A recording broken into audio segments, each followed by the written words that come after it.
Okay, in terms of the stuff, deadlines remain unchangified. So, exam 2, quizzes part 3, deadline 2 weeks, November 16 and end of day. Exam 3, exam 4, quizzes part 4, December 7th, end of day. And then exam 5, deadlines at the end of the normally scheduled final.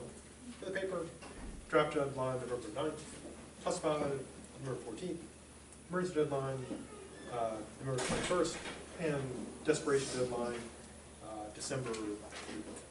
Before pressing on to the new stuff, anything about any of the previous stuff that needs more stuff. All about the stuff. Okay, so last time we're looking at ghosts and minds. And we saw that on the various, some of the main philosophical views of the nature of mind, some allow for ghosts, some do not. And now we persist in our adventures in the mind. Now, one view of the mind is, of course, that the mind is, whatever it is matter. That there's not a separate, either ghosty material substance or non-physical mental properties. Now, materialism, as you might imagine, is kind of the default view of the sciences. So if you take a class like in anatomy, physiology, or medicine, they'll talk about the mind, but they won't say, you won't like flip through an anatomy book and have like the brain, and have like a picture of like a ghost, here's the quivering, ectoplasm stuff. And there's a general assumption of materialism. Now, one of the approaches to argue for materialism is to go after the common sense view. The common sense view, of course, what people tend to think kind of seemingly intuitively, and what also, of course, is embedded in most major religions, is that we have a body, but we are a what? Yeah, a mind. That there's a separate mind. So in a way, dualism is kind of our default view. Now, it may be that this is due to, the undetected influence of religion and philosophy and stuff. But, typically kids think they have minds. Now, the materialist takes the opposite view. The mind is the brain, for identity theorists, or if you're a functionalist, like we saw last time, it's functions.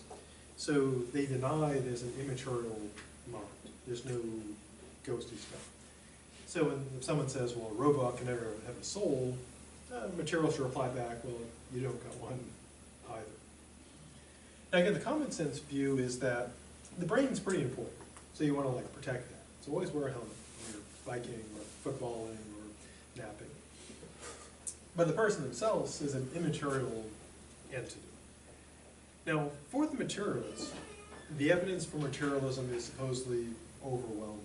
And so the common sense view is wrong. So how do they argue that we're all so very, very, very, very wrong? Well, one of the standard arguments is this. They'll use an argument by example. If you look back to the mists of time, to the ancient days and the start of the semester, when you argue by example, what are you doing? Analogy. Close. Inductive. It's inductive. And if you argue by example, you're arguing with? Oh, when you're arguing by example, what are you arguing, what are you using? Reason. Reason.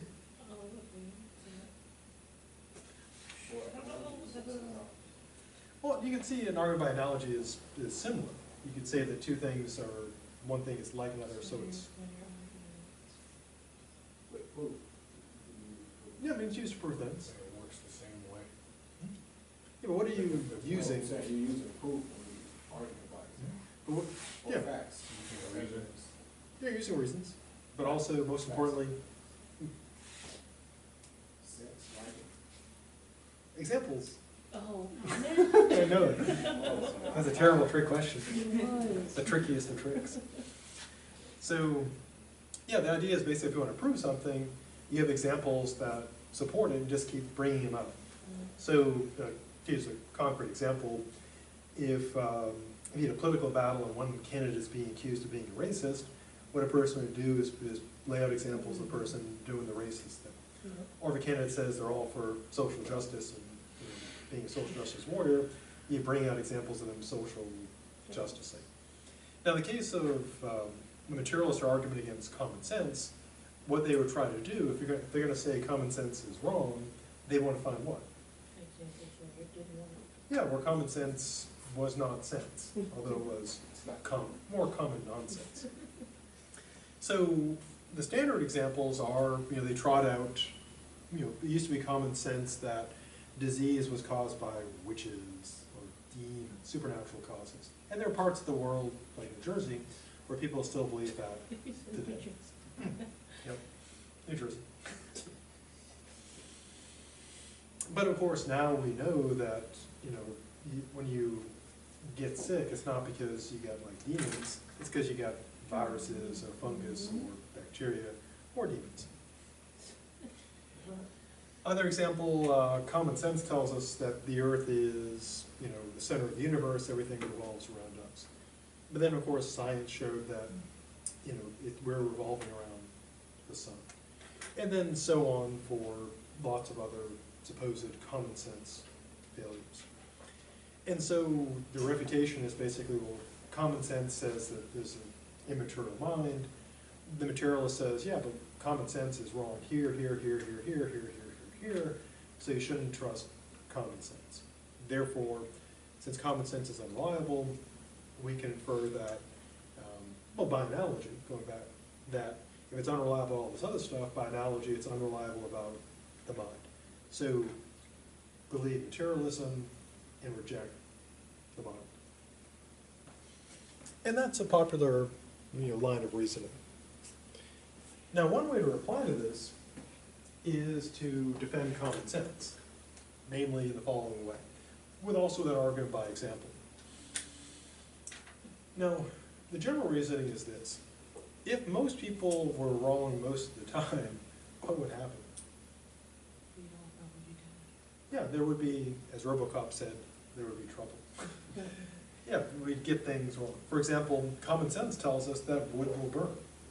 People, like when they're freezing, they don't say, let's try to burn some metal. Although you can burn metal if you try hard enough.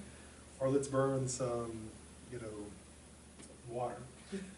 Similarly, we think if we want a cool, refreshing glass of iced tea, we put ice in it. When we don't want to get cut, we avoid sharp things. When we're hungry, we eat food, we don't eat dirt. And so common sense works for a lot. True, there are cases where with things like germ theory, people get it wrong. With the earth, astronomy, people get it wrong. But most of the time, people get a lot of stuff right. So if you're playing kind of the odds, it would seem that at worst, common sense is not, automatically unreliable, and generally, you'd say common sense does tend to get it right. So if you're betting, common sense would seem to be a reasonable bet. So the common sense sucks argument is kind of a weak one. Now, at best, to be fair, you could say it's kind of a wash. The common sense argument that we have minds, you could say is not conclusive, but the common sense sucks, so you don't get minds. That also is not very, very strong. Now, how else can we kind of cut into the common sense view? Well, there's a fellow, Paul Bloom. I think he's still alive. I should probably have checked. I need an app for that. He gives a Kantian-style argument, which goes like this. And he's a psychologist, not a philosopher. He claims, much like Kant did, that the mind-body distinction is just built into our system of thought. Kant claimed that in his transcendent method, there are some things, like if we have an experience, and we can't imagine the experience without a certain element to it, that gives us a reason to say that that is a thing. Like we can't imagine spatial experience without space, so we don't experience space, but we experience stuff spatially. Similarly with time, etc. Now, what Bloom does is borrow from Kant, saying, Kant claims okay, we have no evidence for this metaphysical self, but we can't help but believe in it. We experience things as if we have a self. But what Bloom does is say, well, we believe that until science sets us right, until we're shown that we don't got that. So, in trying to answer the psychological question, why do we think we have an immaterial mind? Bloom's answer is, it's the nature of the mind that it thinks it's immaterial. But this belief is mistaken. So what he's trying to do is account for the fact that we seem to intuitively think we have a immaterial mind, but we're wrong. So it's essentially a matter of psychology. We think it, but we're mistaken. Science has shown us that we're in error. Now, a similar thing, on an unrelated note, but kind of related, they tried to do a similar thing with religion. There was a claim that there's a God gene. Not that you're a God if you got it, that'd be kind of handy, I suppose. But the idea being that we have a genetic predisposition towards religion. That, of course, would explain why we believe in religious stuff, but it would say that it's not because there's supernatural stuff, it's because of this, genetic foundation. And so Bloom is trying to argue, in a way we think this, because it's the nature of our mind, to be wrong about itself. Now, one sort of interesting counter to this is the following. Now, if we believe that our mind is immaterial because our mind is screwed up, so we think that, what does that say about our mind? It's inherently wrong. Yeah, it's wrong about at least one big thing. And so, if we take that approach, a fundamental belief about our mind is screwed up, so one of our fundamental beliefs is totally wrong. So, if this inherent, intrinsic part of thought is mistaken, there are probably, by analogy, there are probably other defects. Not for certain, but inductively. So, we should thus be skeptical about our reasoning. And so we should be skeptical about materialism. So kind of somewhat ironically, if someone says, yeah, you believe in, you have a mind because your mind's screwed up and wrong, then the fair reply back is, well, if our minds are screwed up, why should we trust the arguments for materialism? Now that doesn't disprove materialism, but it does show that the you're screwed up, this is why you're wrong, does count against materialism too. If you can't trust reason, you can't trust reason.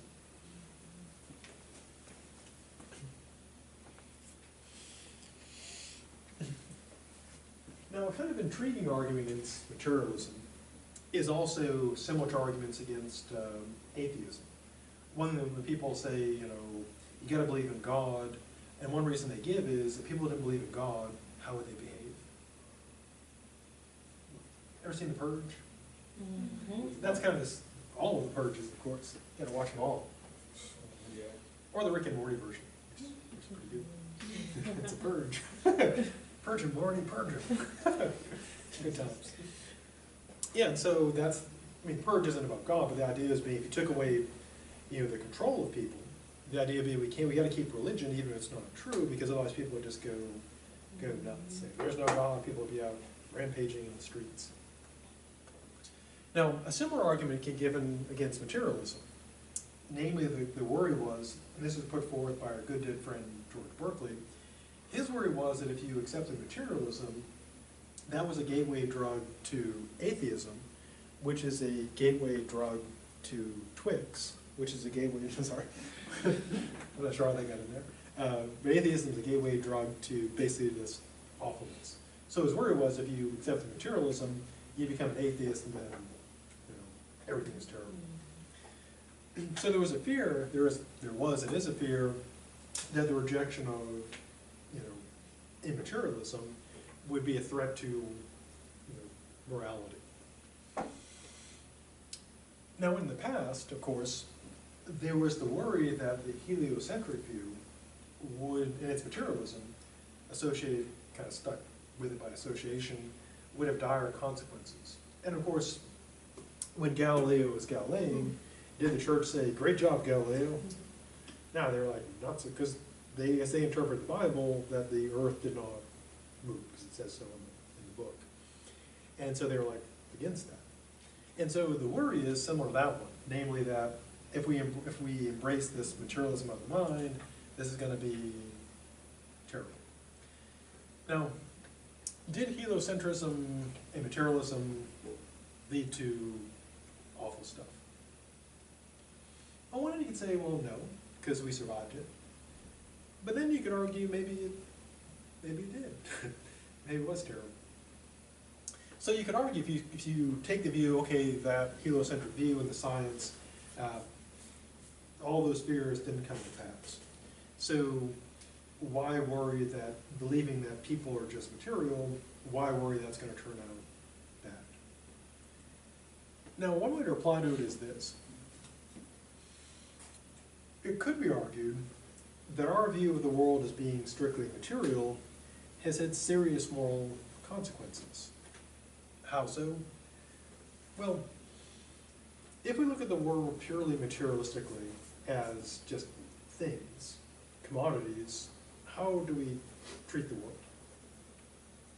What if a forest is not a forest, but potential lumber or fuel? Resources. Yeah, you'll just use it and deplete it. Now, this is not to say that we should go back to thinking that the forests are full of dryads and magic and stuff. But if we start looking at things as purely commodities, then we see where that goes. To see it just simply as things to be used. Now, you can make the same sort of argument that if we regard other people as mere material mechanisms, that this would point towards them seeing them just as things. Now, this is not to say we're not terrible people even when we believe in souls, but there could be a moral argument that, and it's a standard argument, that materialism is mistaken, because if we believe it's true, there'll be terrible consequences that will treat people worse. Now, on one hand, is that logic good? Can you disprove something logically by saying that if it were true, people would behave badly, or there'd be terrible consequences? Not really. No, because it could be totally true, even if people would behave badly. It doesn't prove or disprove it. But it would give you a practical reason to not tell people.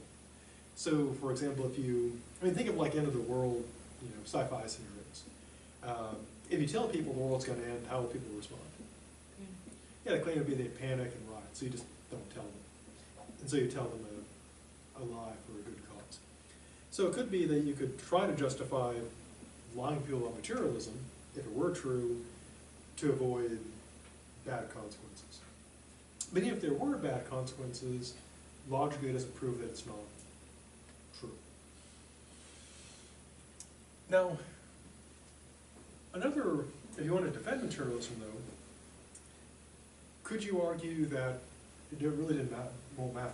That if people believe other people are material, that would change really nothing?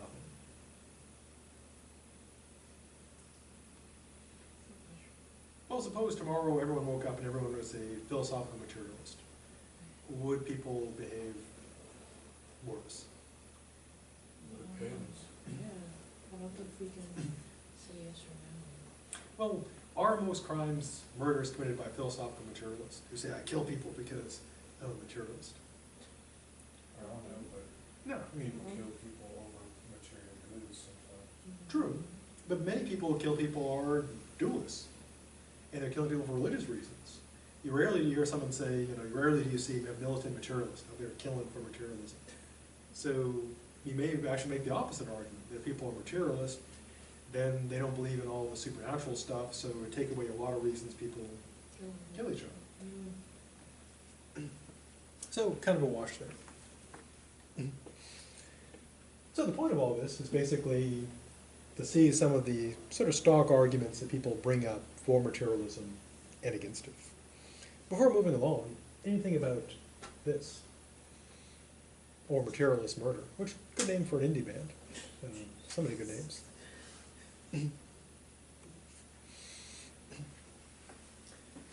Now, continuing in the vein of the mind, we turn to eliminating intelligence.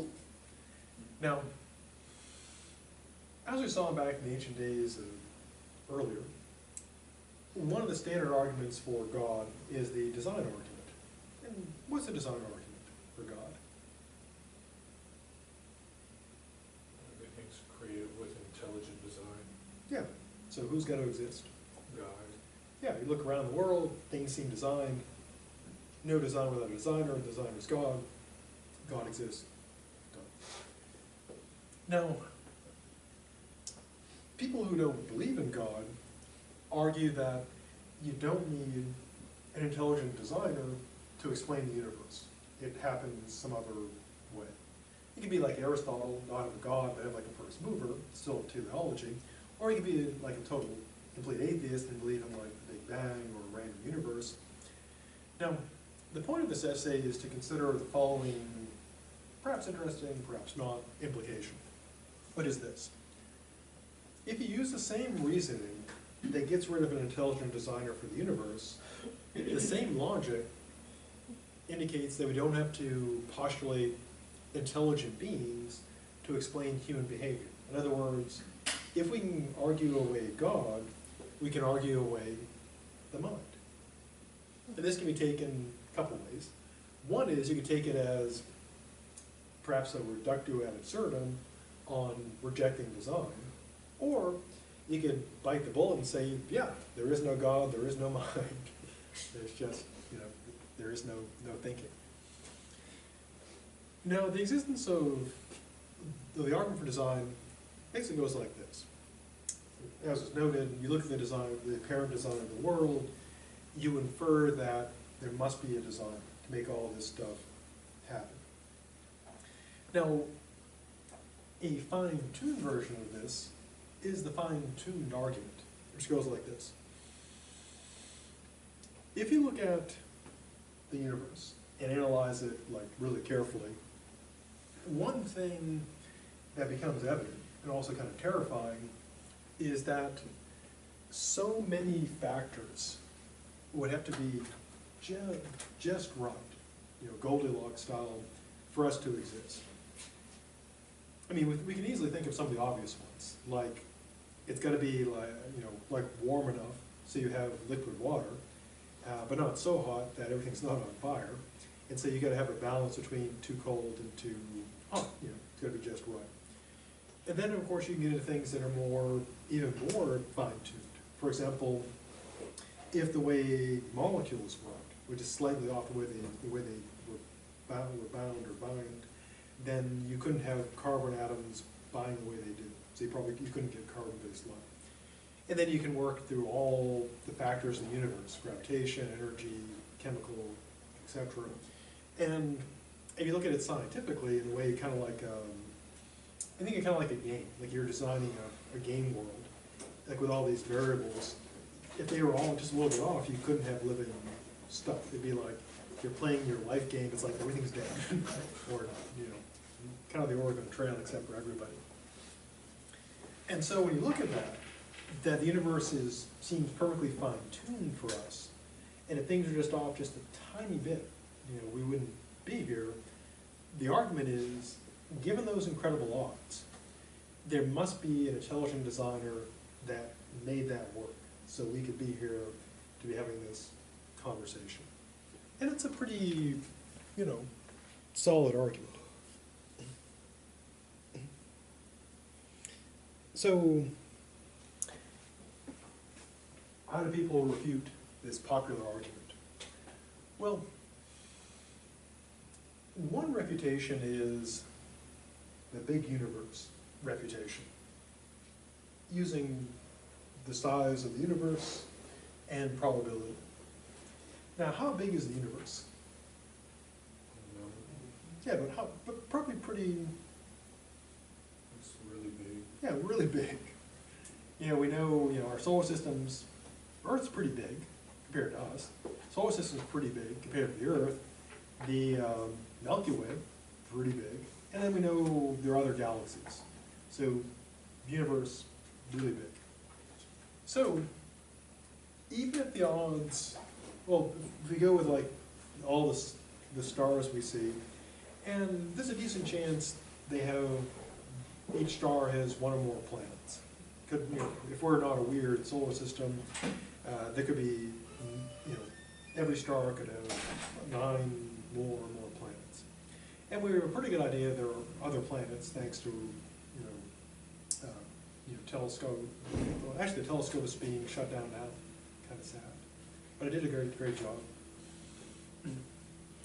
And if you run the odds, billions and billions of stars or more, and perhaps in billions and billions of planets, the odds of one being just right, even though those are tiny, if you got to imagine you're playing like the Powerball, and you have billions upon billions of tickets, your chance of winning is? With a lot higher. Yeah, it's really good. If you can pick every number, you're gonna give me all of the numbers, you're gonna win. And only one of those tickets is gonna win, but if you have all of the tickets, you win. And so if you take the whole universe, even if the odds are incredible, billions and billions and billions against, all it has to be is just happen once. So there could be billions and billions and billions of lifeless worlds out there. I mean, in our own solar system, how many worlds have life? Just one. Actually, none. This is just an illusion. Yeah, we mean one, for sure. And all the other worlds you've been to, maybe Mars had life, maybe not. And so currently it's 1, 4, 8, although 9 if you think Pluto's a planet, which it is. How do you know Pluto? It's got a name. Of course, a lot of other things have names too. So, yeah, even if the odds are incredibly, tiny, all it has to happen is once. And we would be the one planet, the reason why we're having this discussion is because, well, if we weren't, we wouldn't be having this discussion. And if only one planet had intelligent life, that'd be us. So given the size of the universe, it's reasonable to accept that life just emerged by chance. So if you apply our old friend Occam's razor, then chance is superior to intelligent design. Because of the chance, you just need a universe, big universe, with randomness, and with the other hypothesis, you need a universe plus God. And so God is extra, so away with God. So that's kind of the standard argument for rejecting design. Now, the design theorists, of course, come back with another reply, which is not just the fine-tuned world, but the fine-tuned universe. Now, they point out that it's not just the Earth that's just right for us. The rest of the universe, even though it's got a lot of hostile stuff, the universe itself is just right. If things were off, variables and stuff were off, then the Earth couldn't exist, there couldn't be stars, etc. And so, given the universe is just right, the odds of this occurring would be astronomical, to use a bad pun. Now, that seems like a good argument. In a way, in order to have like a stable universe that doesn't collapse on itself, that's got suns, it's got iron, it's got all the stuff we need, you've got to be a universe, an entire universe that's just right, that can allow the Earth to exist and us. Now, the atheist, they've got a counter-counter, namely this. If people say, well, the whole universe seems pretty fine-tuned, here's the counter. Many universes. So even if the odds that this universe in which we hang out, keep our stuff, being just right would be incredibly, incredibly small, the odds that there is a universe that is just right will increase as the number of universes increase. Again, just like with buying a lottery ticket. The more tickets you buy, the more likely it is that you'll win. And if you have billions upon billions of tickets, you'll win. And if you have billions upon billions of universes, you'll get them. You know, the odds are one of them will be just right. Now, a popular view these days, because it sounds cool and sells books, is the old sci-fi notion of, the philosophical notion of multiple universes. The idea being that this is but one universe among many. And again, it's popular in science fiction. Examples would be, there was a TV show quite some time ago called Sliders. Not the, not the burgers, but it was about a person who developed basically a portal gun. Like they have Rick and Morty now, and they have traveled around all these different worlds. And of course, the Rick and Morty, cartoon series is based on this multiple universe. The main character is Rick and Morty. There's like an infinite number of them, and because there's an infinite number of universes. Now, when someone starts talking about there being vast number of universes, that seems a little weird. And you might say, wouldn't Occam's razor mean you can only have one universe? And a clever atheist will say, well, no. Because the Occam's razor doesn't say you can't have a lot of universes, it just says you shouldn't have different types of metaphysical entities. Just like Occam's razor doesn't say you can't have lots of people, you can have lots of people, it's just it would go against having bodies and souls, but not against having lots of material people. So Occam's razor doesn't count against multiple universes. You can have an infinite number, because no matter how many universes you have, there's still just one kind of thing, namely universe. So, having one universe and one designer involves two types of entities, God, universe. Having infinite universes involves an infinite number of one kind of thing, namely universes. And so it's actually, weirdly, metaphysically cheaper. So although it sounds a little crazy, it is in accord with Occam's razor to have infinite universes without God than one universe with God. It's weirdly cheaper. So, the multiple universe hypothesis is got the edge over God, or at least according to this reasoning. So they're having the assumption that all those universes to an infinite amount all lack a God. Yep, not even one. Because as philosophers argued, if even one of them has a God, then they all do. Because if God is possible, he's a necessary being, so if he's possible, he has to exist. So if God existed anywhere, he would exist everywhere. Because that's God. That's how he does things. Yeah, good. That way it's scary. So, yeah, because if you had God, if you had God in a universe, then you'd have God. Yeah, so it's cheaper to have infinite universes with no God than one with God, at least according to this reasoning. Now, some of these universes will be pretty terrible, because they would be incapable of having, maybe even forming. They'd just be a big, mess of chaos. And other ones would be kind of close to ours, but it'd be too cold to have any life or too hot. All the weird. You basically think of all the variables in physics and just have them all over the place. Every possible number would be a universe. And the reason why it seems like there's design is because, well, if we weren't on a planet that supported life, and we weren't in a universe that supported life, we wouldn't be here to talk about it. So it seems astronomical odds, but all us do is have it once, and lucky us, we're it. We're the one, the one universe, the one planet that has that. Now, if this reasoning works, why stop it? Why stop there? Why stop at getting rid of God? Why not get rid of all design? Now, we have a similar design argument for intelligence, which works like this. Although people jokingly say, there's no intelligent life here, we know, of course, that humans are claimed to be intelligent beings. Why do we think that? Because we're the only species capable of language. Yeah, because we talk, we do things that seem to indicate intelligence, indicate design. We build buildings, we talk, we paint paintings, we create music, etc.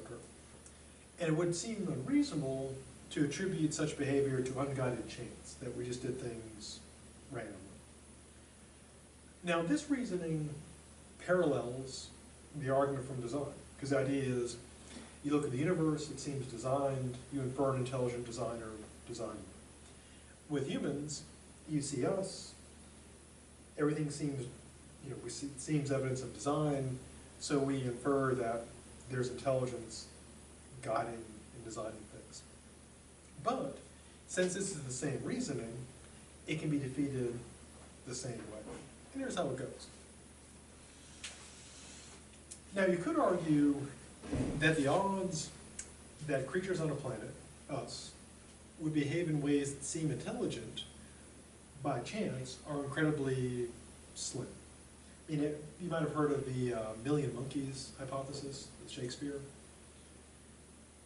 The idea was if you took a million monkeys, gave them a million years, and a million typewriters, eventually one of them would knock out the complete works of Shakespeare. The idea being that with enough random chance, eventually you reproduce, written works. And you can work out the odds of that occurring, just by randomly creating work. And so the idea would be if you had a, infinite number of Earths, that at least one of them would have behavior that seemed intelligent, seemed designed. But of course, given the size of the universe and Occam's razor,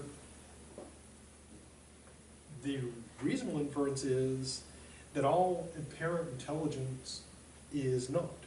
It's just simply unguided chance. So the idea being if Occam's razor gets rid of God, it also in a way gets rid of us. It's not that we don't exist, it's that there is no mind. That what seems to be intelligent behavior is not. Now everything seems coherent, and that's because we're lucky. We're on the one non-bizarro world, and all the other worlds are totally crazy. Now one way to counter this is how? Well, suppose you're a scientist, and someone said what I said. It's by pure chance that it seems that we're behaving intelligently, but we're it. But what would be some way to try to disprove that?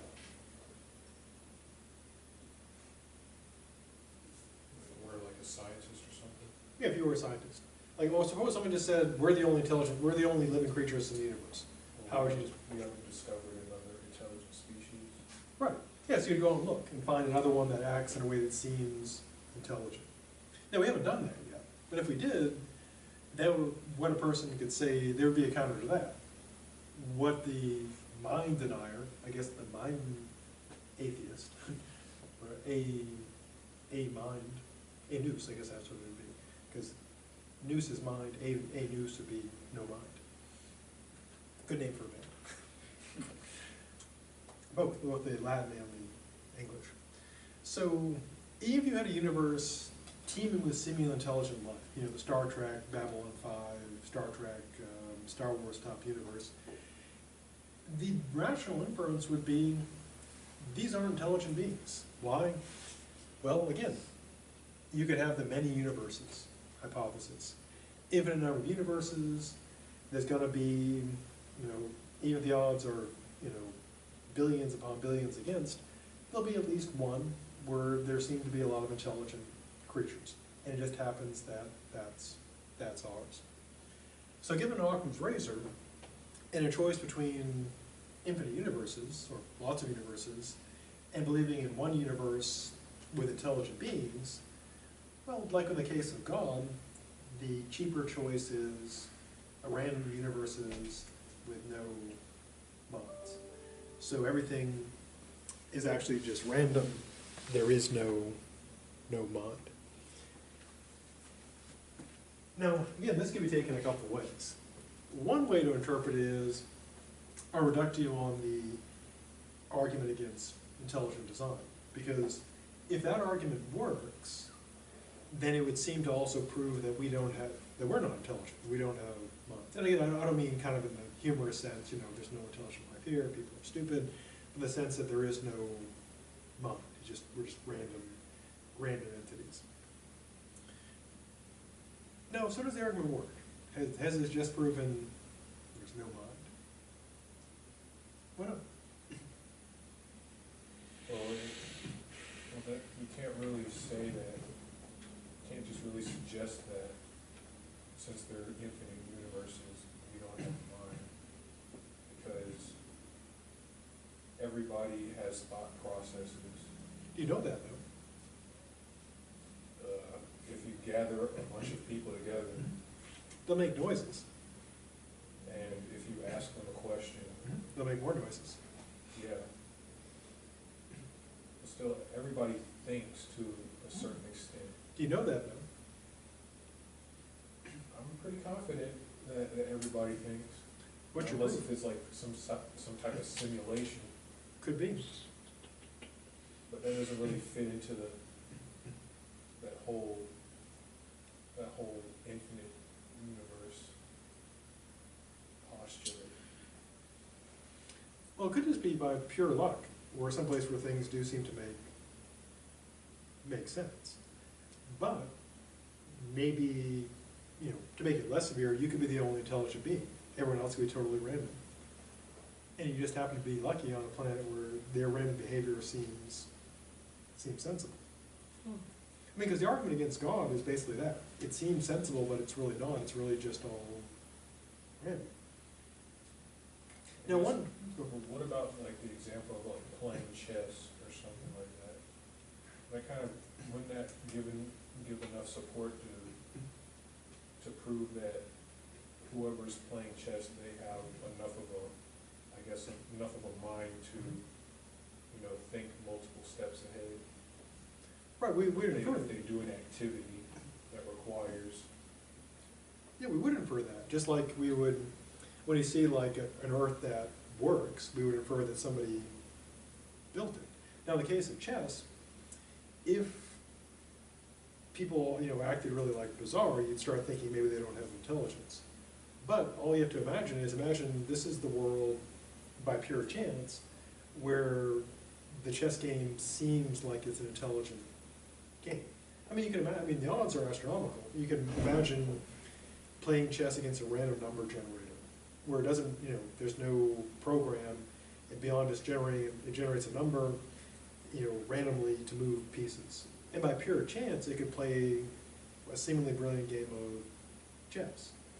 And so you could have a universe where that's working, we're in the one universe where infinite to one odds, everything works exactly as if it was intelligent, but it's not. But that design in itself, if it's random, wouldn't that display some type of intelligence? True. I mean, one way to argue against that is to say that if you have a random system, there had to be something that, you basically argue for design, something we have to build that system, to create that system. And then you could argue, well, it's just a random creation of the random system. But what I mean by random is that it's either, like in the sense of random, it's either random or it's not. But if it is random, that means that it's that way, like it's designed to be that way. Like everything is completely different from the previous selection. Yeah, you could argue that randomness would require a design too. In which case, if you accept that we're intelligent, then the logical step is to accept the argument we're designed for God, or a designer of the universe. Yeah, so this could be seen as a reductio against the argument against the argument for design, as one possibility.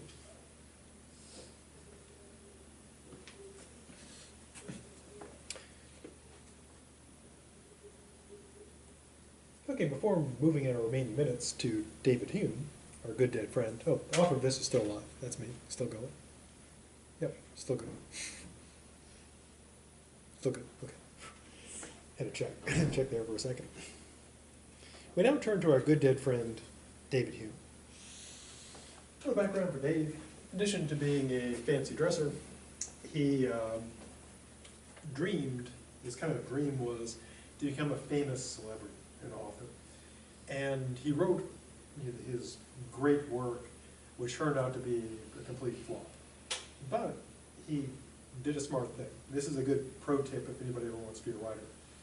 If you have a work that fails, keep trying.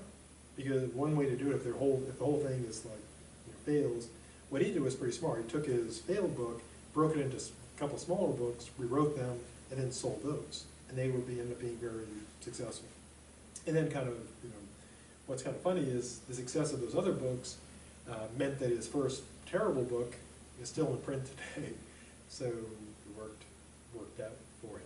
So the lesson there is, if you get rejected with publications, just keep going until either you succeed or go mad. Now, in addition to his big book that was a failure that's now a success, he wrote a lot of other books on many subjects, metaphysics, epistemology, etc. And he had a pretty successful career, and then eventually died in 1776. He wasn't killed in the Revolution, he just happened to die then. He is, of course, still dead today. Now, like many of the thinkers during this time period, people like Locke and Descartes and Hobbes, his goal was basically to look at the state of philosophy and science, and he saw that, again, like with Descartes, it seems really impressive, but upon a closer inspection, it's all ramshackle and corroded and unsteady. And like Descartes and others, he wanted to basically sweep aside all the problems and rebuild. Now, unlike the other thinkers, he took a slightly different approach. His view was, he wanted to look at and focus on us, namely humans. He believed the way you answer these problems is not looking at the problem, so to speak, but looking at human nature. And he believed if you could figure out what human nature was, figure us out, then all the rest would follow. Now, one result or implication of this was that in many ways he ends up doing psychology rather than philosophy in a way. To use an analogy, if you were a psychologist and parents came to you with their kid and their kid had said there's a monster in the closet, would you try to answer the question of A, what type of creature is the monster in the closet, or B, why does a child think there's a monster in the closet?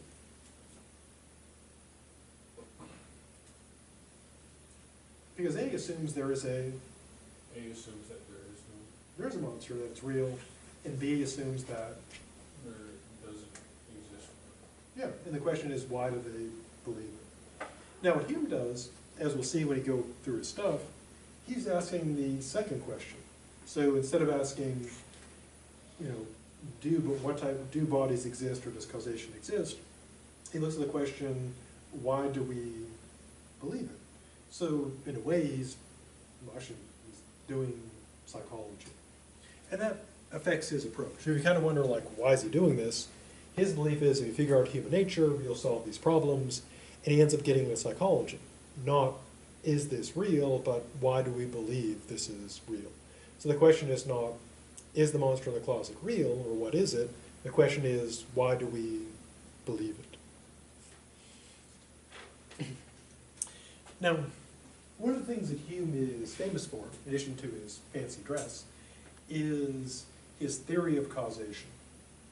Now, one thing that's kind of an inherent part of sciencing science is the belief that there are necessary connections between things.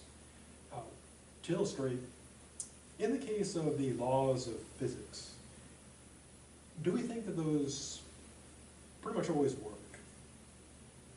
Yeah, based off of Yeah, so we think, observations. so if we're doing calculations, say we want to put a probe around, an orbit around Mercury, we think if we do all the math right and get the launch right, that will work, perfectly, unless something goes wrong. So the idea is that we think, or take a final example. We think we take, water, clean, pure water at normal, pressure, and heat it to 100 degrees centigrade, what do we think must happen? Start turning the steam. Yeah, it's gonna start boiling. And we think that, we don't think it's gonna turn into like a flamingo or turn into diamonds. We think that if we heat it up, it's gonna boil at that temperature, not lower, not higher, that's not doing anything weird. And so we believe in these necessary connections, and we call these things the laws of nature. So Hume raises the question, what is this supposed connection, this power, and he wants to figure out, is there such a thing? But more accurately, his question is not, is there such a thing, but why do we think there's such a thing? So next time, we'll pick up looking at Hume's analysis of causation, and spoiler alert, he says, in a way, no such thing. We're just habituated into thinking there is. So have a good